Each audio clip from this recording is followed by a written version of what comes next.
Hey guys, I have an hour till my program starts. So I thought I'd do another video. Um, I'm out to Astley today. um, I thought that I would start by reading the daily reflection from the AA book. So for September 13th is today's date. It's repairing the damage. Good judgment, a careful sense of timing, courage, and prudence. These are the qualities we shall need when we take step 9. Make amends can be viewed two ways first. To make amends can be viewed two ways. First, that of repairing damage, for if I have damaged my neighbor's fence, I make amend, and that is a direct amend. The second way is by modifying my behavior. For if my actions have harmed someone, I mend my I make a daily effort to cause no further harm. I mend my ways, and that is an indirect amend. Which is the best approach? The only right approach, provided that I am causing no further harm in doing so, is to do both. If harm is done, then I simply mend my ways. To take action in this manner assures me of making honest amends. And that's the daily reflection for the AA book. Now, I can't personally do this yet. I am doing our steps are put in order for a reason, and I am only on step 3. I'm nowhere near step 9, so I'm not gonna touch this one yet at all. Yeah, these steps are put in order for a reason, and I don't skip steps. I'm only on step 3. Which is nice because here at Round Lake, they cover steps 1, 2, and 3 in AA and NA. Well, NA is, it's the same steps as AA, right? So yeah, that's what they cover in Round Lake treatment program. They cover steps 1, 2, and 3.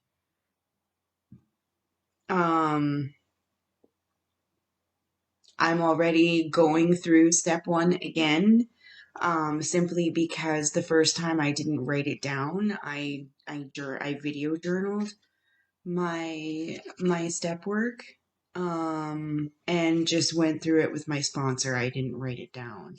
So as I'm going through my step 1 again,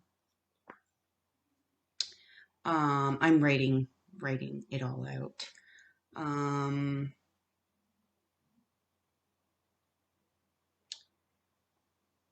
And yeah, I completely agree with redoing your step work anyways, because you don't get everything the first time around, and especially me.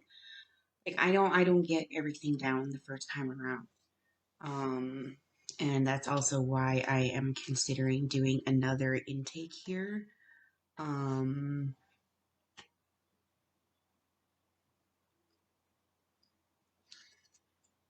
I just, I not only think it will help me, Um,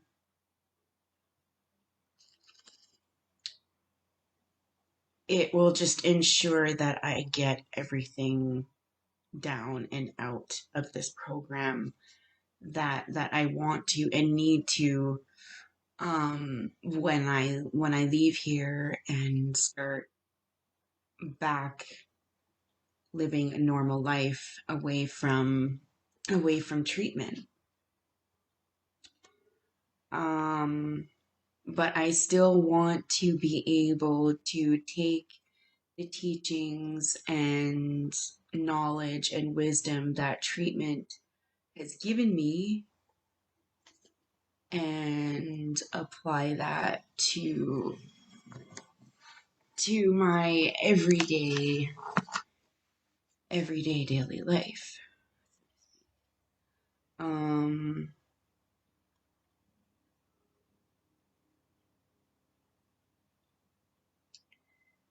so where I struggle and what I am really hoping to get out of treatment is to find out who I am, who my soul really is. Find my core truths, beliefs, values, self-worth,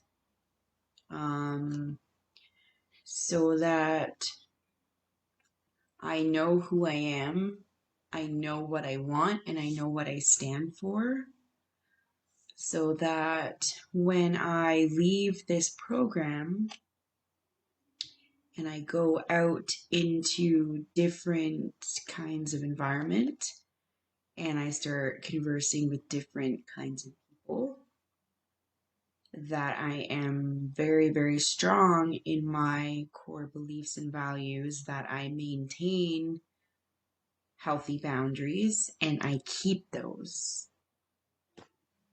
And I will be strong enough to keep those boundaries up with people that want to test them.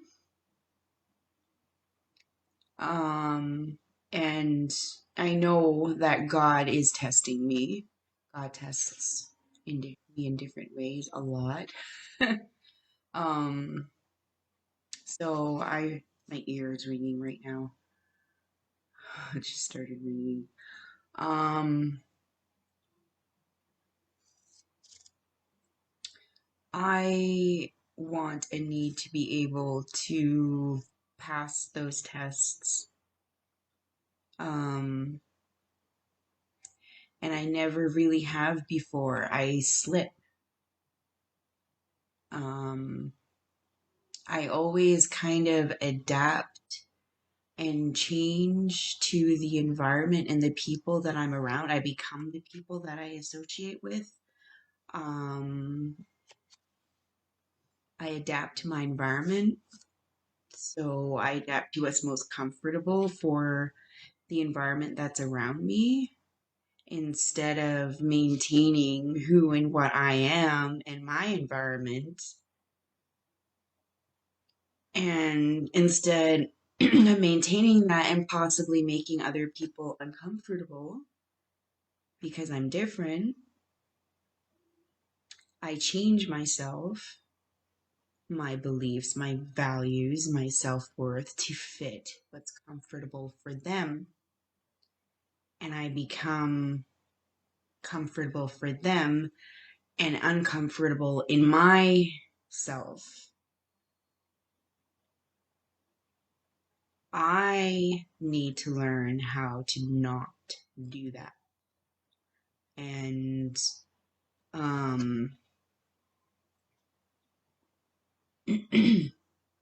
learn how to not change myself for the comfortability of others and what they're used to.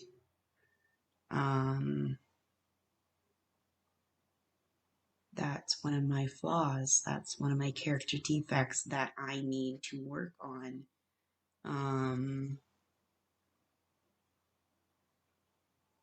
I need to be comfortable in my own skin, in who I am. And I never ever have been before. So that's going to be something that I'm going to be working on. Um,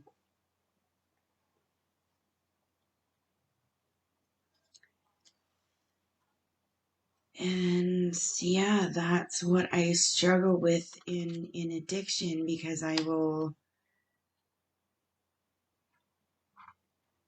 go out with my friends and they'll be drinking, so I'll drink too.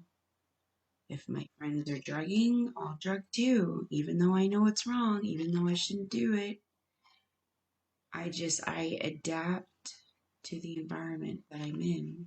And if I'm in that environment, I'm going to do it too.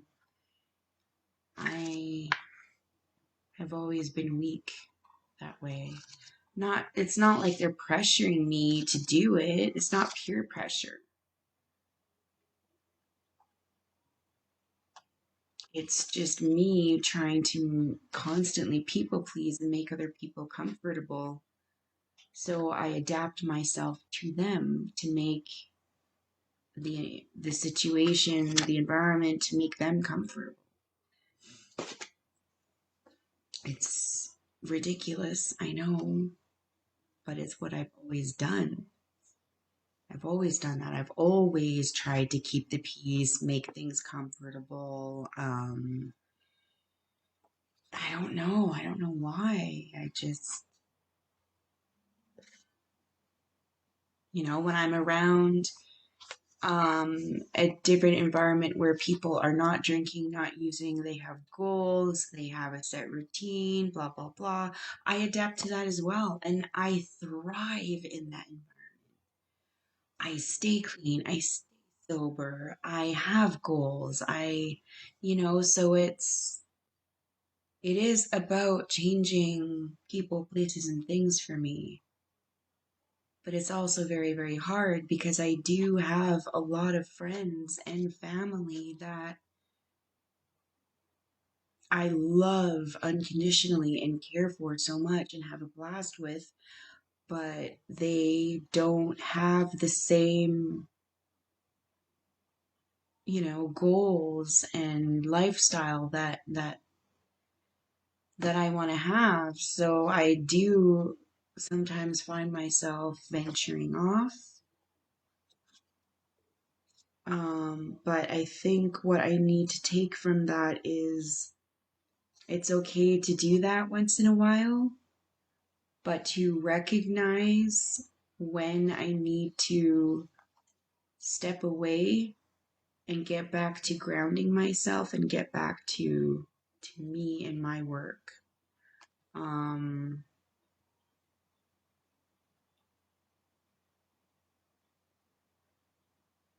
because I don't want to shut everybody out. I don't want to um, hurt anybody's feelings, especially my family.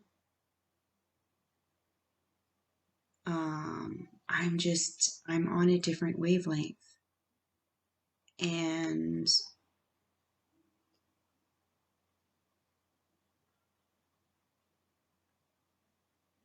um, and yeah, the thought of hurting anybody's feelings really,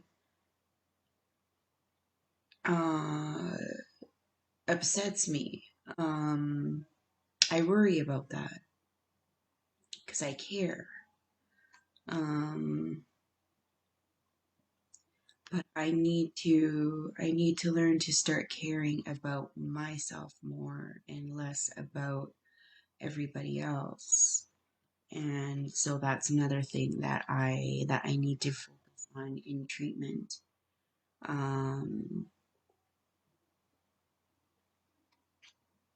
and that's what they're here for. That's what the counselors are here for. The CSWs are great people to talk to.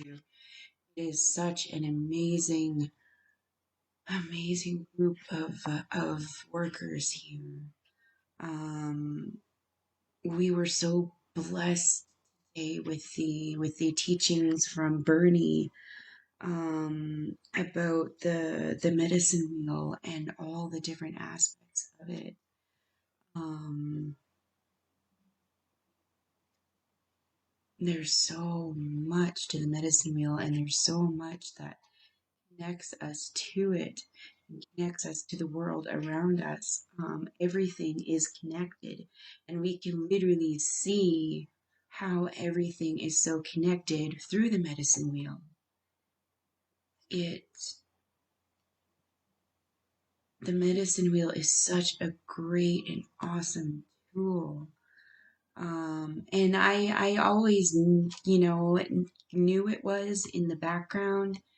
Um, I we were taught a bit about it in school, but like everything in school, if you don't carry it with you, if you don't keep practicing it throughout your life into your adult life, you're going to forget. You're going to forget about it. And a lot of teachings that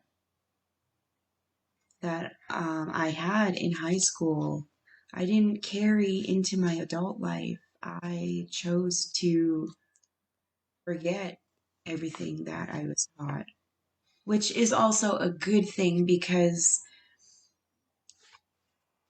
it made me to drop my ego and unlearn all the toxic patterns of thought, behavior, and emotions that I was having that much easier for me.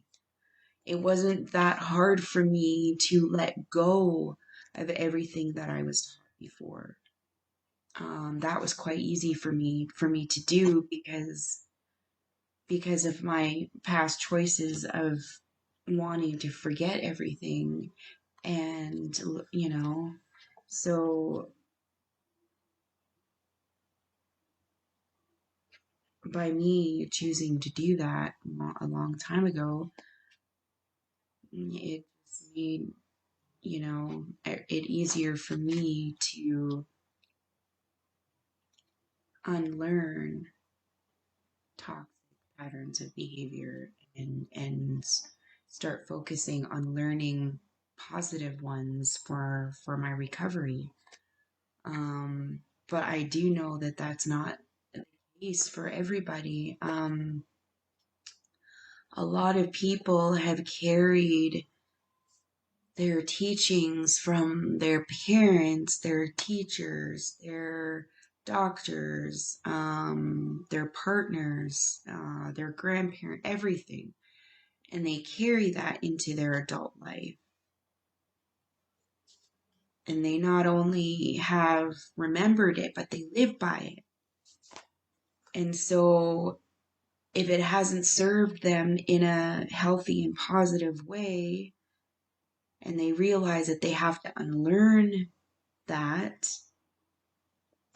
in order to evolve and grow and mature, it's very, very, very difficult for them to do. They have to literally rewire their brain, they have to unravel and rewire themselves. And I mean, I've had to do that as well for some things. Um, and it's, so I do know how difficult that is. It's not easy. Um,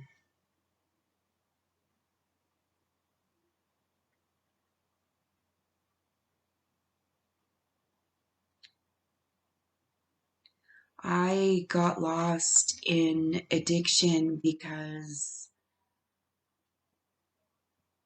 I was spending too long playing the victim.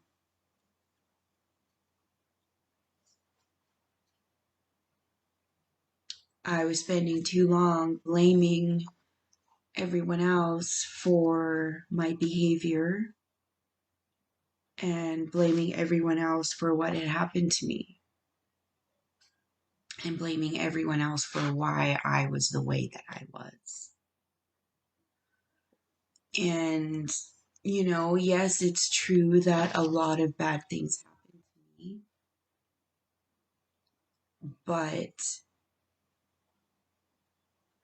it was ultimately my choice on how I chose to deal with it.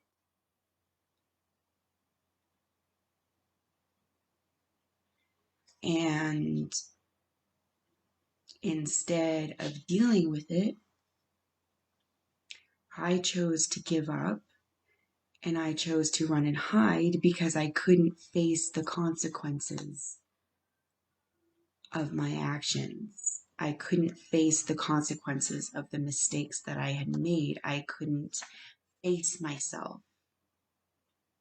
I had too much shame and guilt over what I had done.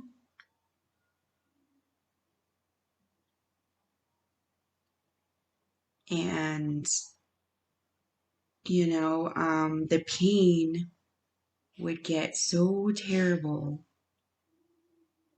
that I would be curled up on the floor in a fetal position, holding my hands to my chest to keep my heart from breaking into. The pain would be way too intense. And when I had those experiences, it scared me. And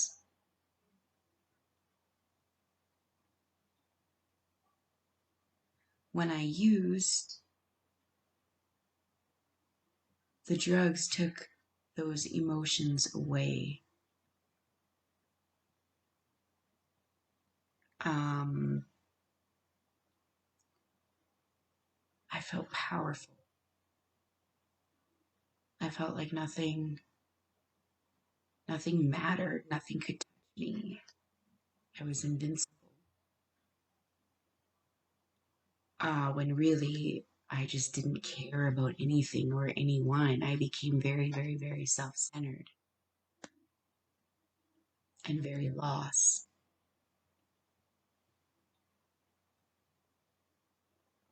They didn't make me strong.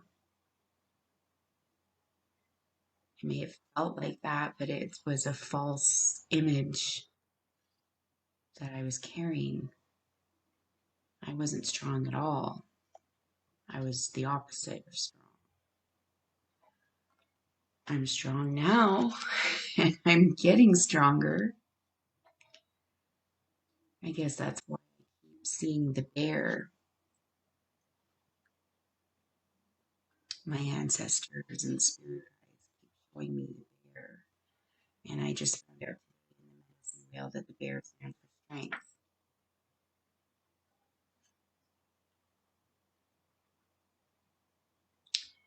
Um,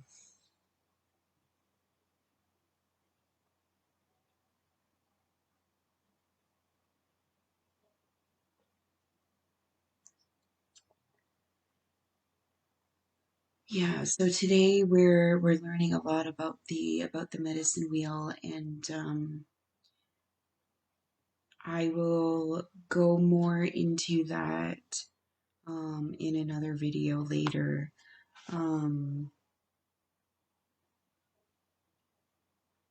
For now, I'm just gonna leave this video here. Um, I'm hoping to work on my commitment stick.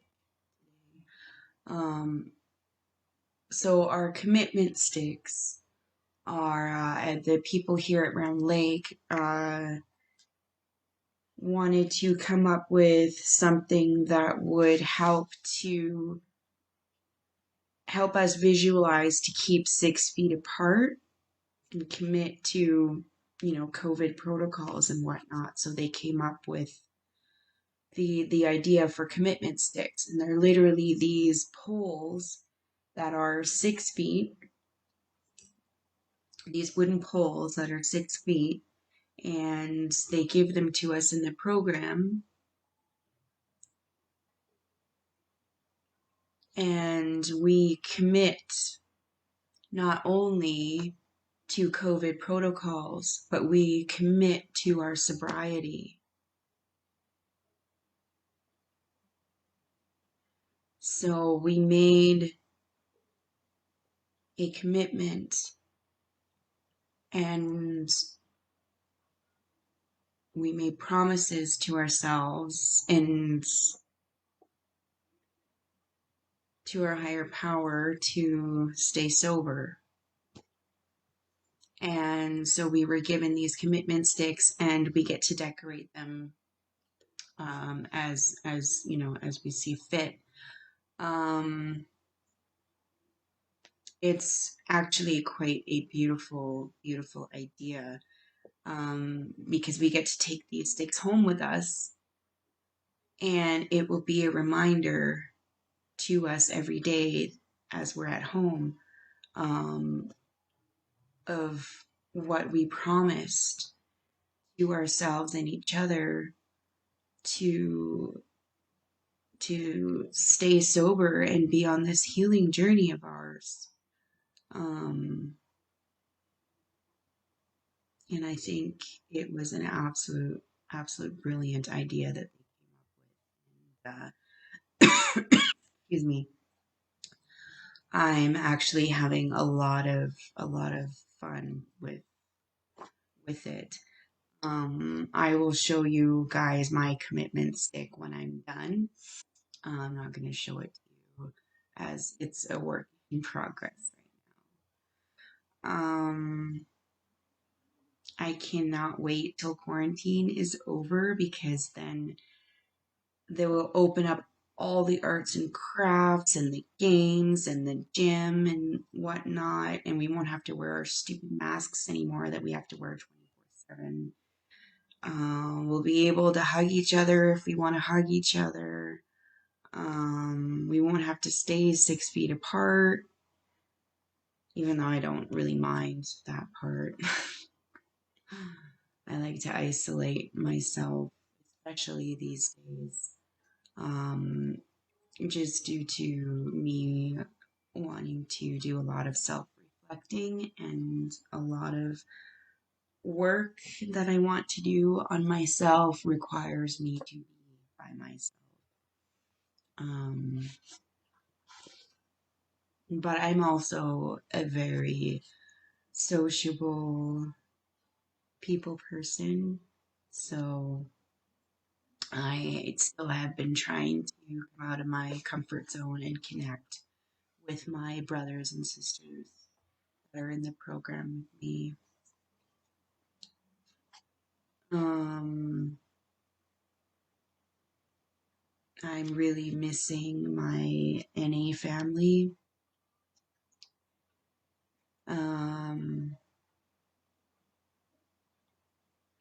it's kind of really hard for me right now because I was attending meetings pretty much every day of the week. Um, my only nights off were Thursday and Saturday. I was going to a meeting at 7 o'clock every day, other than that. So, yeah, that's taking some getting used to. I might talk to one of our CSW workers and see if I can start an NA meeting here in the evenings and see if any of my brothers and sisters would like to join. Um, and we can just have an NA meeting of our own here while we're here in the program since they don't allow coming and going from their treatment center to go to NA or AA meetings. Another option would be to have meetings on Zoom. I've never done that yet. So, but that will definitely be something that I will have to look into. Um,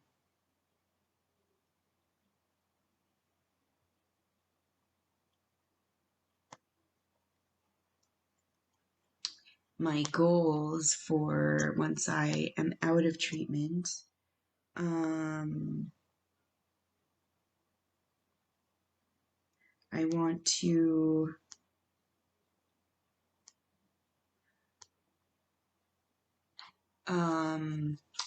get contact with my daughter back.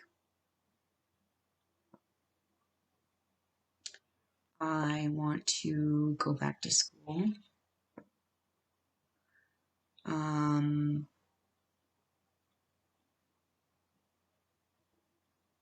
want to study in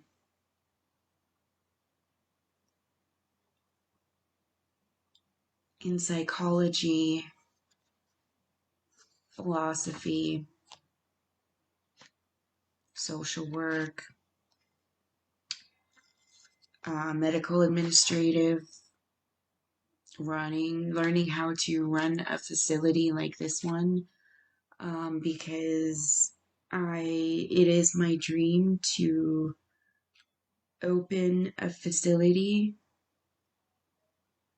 for women and children. There's a lot more that needs to be done that is not being done. And I don't believe that women and children should only be given 30 days in a facility to entirely change their life. So I want to run a recovery safe house for women and children that will run from 60 to 90 days. I'm pushing for the 90.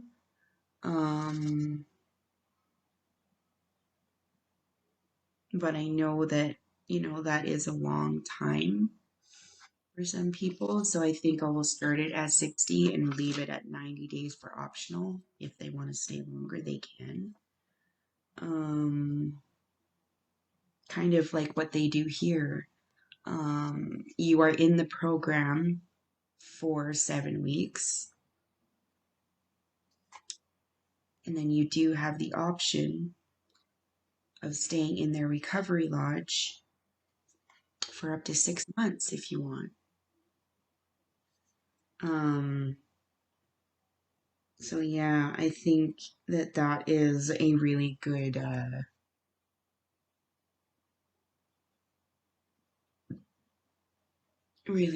option that I would like to have that option in my recovery house as well.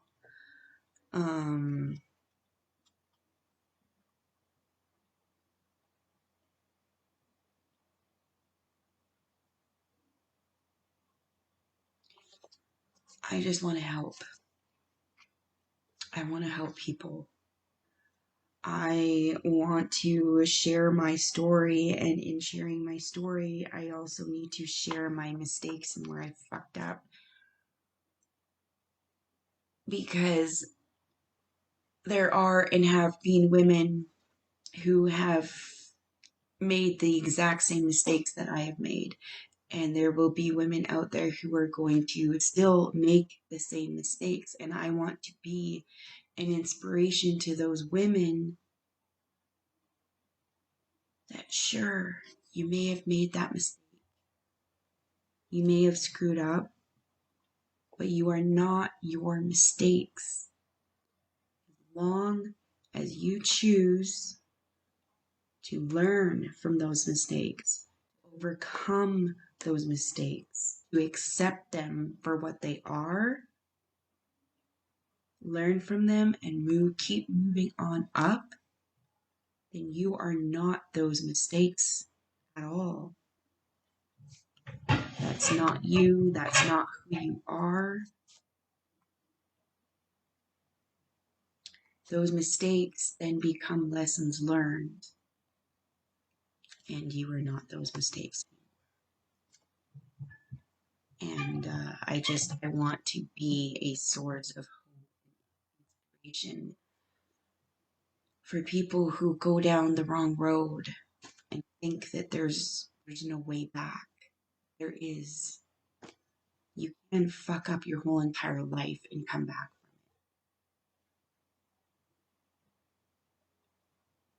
from it. And that's what I'm starting to do. And I hope that by me doing this and showing you guys what I'm capable of, that you guys are capable of doing the same thing as well. So that's my hope and gift to you. Anyways, I'm getting emotional here, so I'll leave this video here. I love you guys, and I'll do another video soon. Bye.